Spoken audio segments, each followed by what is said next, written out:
지금 여러분 눈앞에 있는 이 화면, 손에 든 컵 속의 물, 그리고 우리가 숨쉬는 이 공기까지. 이 모든 것들의 공통점이 하나 있다면 뭘까요? 네, 바로 오늘 우리가 이야기해볼 물질의 비밀입니다. 한번 그 가장 깊은 핵심으로 같이 떠나보시죠. 자, 그래서 오늘 우리가 뭐를 할 거냐면요. 딱 5가지 핵심 질문을 따라가 볼 거예요. 물질이 도대체 뭔지, 이게 또 어떻게 변하는지, 뭘로 만들어졌는지, 그리고 막 뒤죽박죽 섞여버린 것들을 어떻게 다시 착착 분리해낼 수 있는지, 이 순서대로 따라오시면 아마 오늘 이 시간이 끝날 때쯤엔 세상이 좀 다르게 보이실 겁니다. 좋습니다. 그럼 첫 번째 질문부터 시작해볼까요? 과연 과학자들은 물질을 뭐라고 할까요? 진짜 우리 주변의 모든 것에 대한 이야기 바로 시작합니다. 자, 한번 생각해 보세요. 딱딱한 얼음, 그리고 흐르는 물, 또 눈에 보이지도 않는 수증기. 이거 모습도 성질도 완전 딴판이잖아요. 근데 이 셋을 하나로 묶어주는 아주 중요한 공통점이 딱 하나 있거든요. 그게 뭘까요? 네, 정답은 바로 이 3가지 전부가 물질이라는 거예요. 과학에서 말하는 물질의 정의 생각보다 엄청 간단합니다. 뭐냐면 질량을 가지고 공간을 차지하면 그게 다 물질이에요.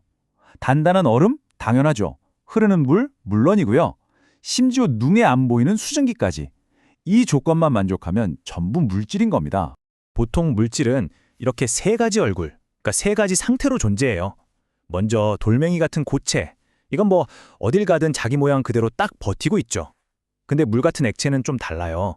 컵에 담으면 컵 모양, 병에 담으면 병 모양으로 담는 그릇에 따라 자기 모양을 바꾸죠. 그리고 공기 같은 기체는요. 이건 뭐 거의 자유로운 영혼이에요. 작은 병이든 이따만한 방이든 그냥 그 공간을 빈틈없이 꽉 채워버립니다. 아니 근데 왜 이렇게 상태마다 다른 걸까요? 그 비밀이 바로 이 그림 안에 있습니다. 아주 작은 분자 수준에서 들여다보면요. 얼음 속에 있는 물 분자들은 마치 군인들처럼 진짜 각 잡고 질서정연하게 꽉 붙어 있어요. 그러다 액체가 되면 서로 어깨를 툭툭 부딪히면서 좀 더 자유롭게 돌아다니고요. 기체가 되면 이건 뭐 완전 해방입니다. 사방팔방으로 흩어져 버리죠. 그러니까 결국 물질의 상태라는 건 이 분자들이 얼마나 사회적 거리두기를 하느냐에 따라 결정되는 셈이에요. 재밌죠? 자, 이렇게 물질이 상태를 바꾸는 걸 봤으니까 이제 한 단계 더 깊이 들어가 볼게요. 물질이 변한다고 할 때 사실 여기에는 완전히 다른 2가지 종류의 변화가 있어요. 하나는 그냥 겉모습만 살짝 바뀌는 거고요. 다른 하나는 아예 근본부터 다른 존재가 되어버리는 거예요. 이 둘의 차이가 뭔지 한번 제대로 알아보죠. 변화를 이해하려면 먼저 성질이라는 걸 구분할 줄 알아야 해요. 물리적 성질이라는 건 말 그대로 그 물질의 신분증 같은 거예요. 색깔이 어떻다, 얼마나 단단하다, 이런 거요. 굳이 그걸 부수거나 태우지 않아도 알 수 있는 정보들이죠. 반면에 화학적 성질은 일종의 숨겨진 잠재력 같아요. 예를 들어 나무가 불에 탈 수 있다는 성질. 이건 실제로 불을 붙여보기 전까지는 알 수 없잖아요.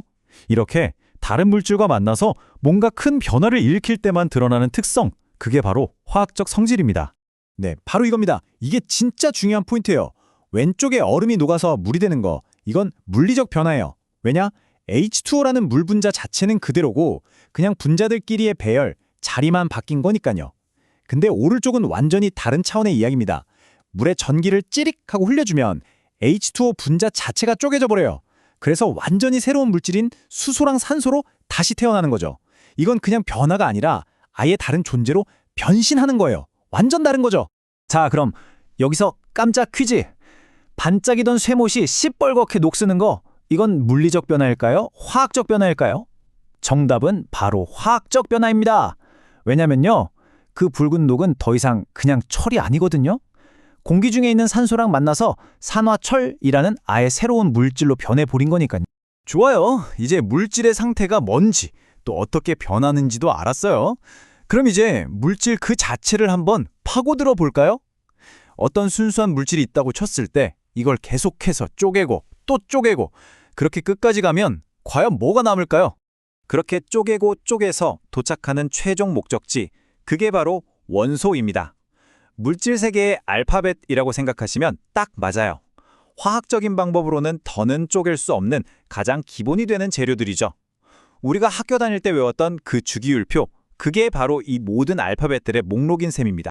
자, 그럼 이 알파벳들, 그러니까 원소들이 모여서 화학적으로 결합하면 어떻게 될까요?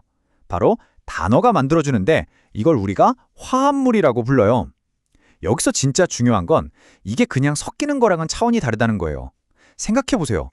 불이 엄청 잘 붙는 수소랑 불을 더 활활 타게 만드는 산소, 이 둘이 만나면 뭐가 되죠?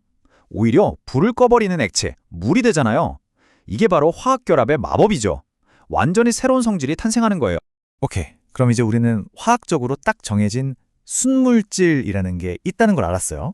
원소나 화합물 같은 것들이요. 그런데 우리가 평소에 보는 대부분의 것들, 뭐 공기라든지 오렌지 주스라든지 이런 건 그냥 여러 가지가 뒤섞여 있는 거잖아요. 이런 혼합물은 순물질이랑 어떻게 다를까요? 가장 큰 차이는 바로 조성, 그러니까 성분 비율이에요. 순물질은요, H2O처럼 어디서 구하된 그 성분 비율이 칼같이 일정해요. 하지만 혼합물은 전혀 아니죠. 생각해보세요. 설탕물 만들 때 설탕을 1스푼 넣어도 설탕물, 2스푼 넣어도 설탕물이잖아요. 비율이 내 맘대로예요. 왜냐? 그냥 물리적으로 섞어놓기만 한 거니까요. 이 혼합물도 가만 보면 두 종류가 있어요.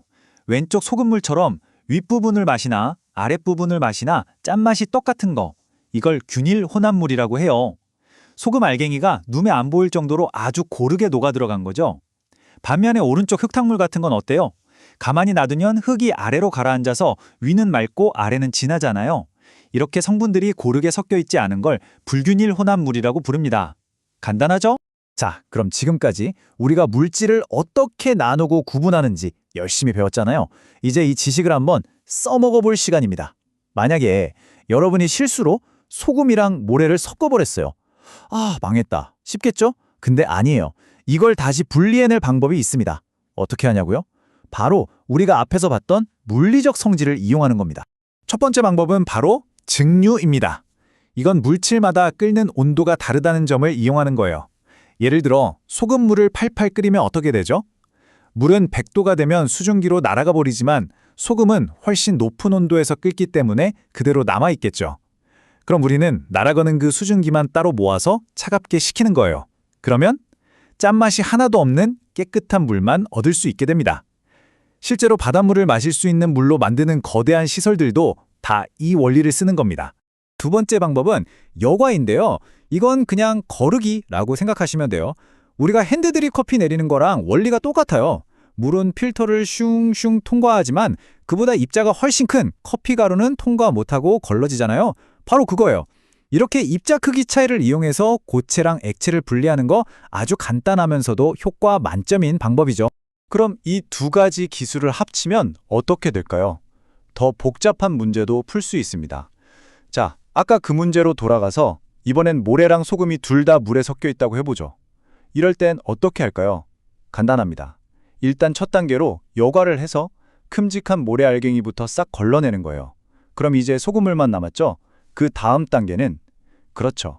남은 소금물을 증류해서 깨끗한 물과 소금을 분리하면 끝! 이렇게 물리적 성질의 차이를 하나씩 단계적으로 이용하면 아무리 뒤죽박죽 섞인 혼합물이라도 원래의 순수한 성분들로 완벽하게 되돌릴 수 있다는 겁니다. 그리고 지금까지 우리가 함께 걸어온 이 모든 여정이 바로 이 한 장의 물질 지도 안에 다 들어있습니다. 보세요. 모든 것은 물질에서 시작하죠. 그리고 여기서 가장 중요한 딱 하나만 기억하라고 한다면 바로 이거예요. 우리가 배운 여과나 증류 같은 물리적인 방법으로는 혼합물까지만 분리할 수 있다는 것. 거기서 더 깊이 들어가서 화합물을 원소로 쪼개려면 이건 반드시 화학적인 변화가 필요하다는 사실.